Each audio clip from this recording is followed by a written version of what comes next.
Elhamdülillahi Rabbil alemin ve salatu ve selamu ala Resulillahi ve ala alihi ve sahbihi ecmain. Kale aleyhi salatu ve selam. Peygamberimiz sallallahu aleyhi ve sellem etti. Ala ukhbirukum bi khayrikum min şerrikum. Haber eteyim mi sizge? Koysınız en yaxşısı, koysınız en naşarı.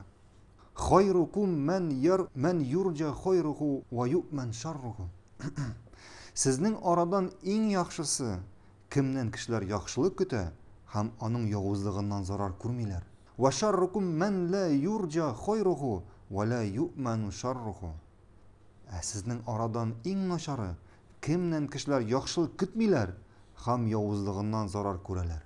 Demek kişilerin en yaxşısı, kişiler ondan yaxşılık küteler. Kişiler nega ondan yaxşılık kütüler? Çünkü o doymayan kişilerge yaxşılık işli. Kişiler onu yaxşı yaktanına bilirler. Yaxşı yaktanına bilirler. Hem kişilerin bu kişiden naşarlık görgenleri yok. Kişiler arasında en naşarı, kişiler bundan yaxşı narsa görgenleri de yok. Şuna göre ümit de etmeyler. Hem ondan naşarlık görgenler indalar. Bu kişiden gün naşarlıkına kile. Hem şuna göre alar ondan saklanalar.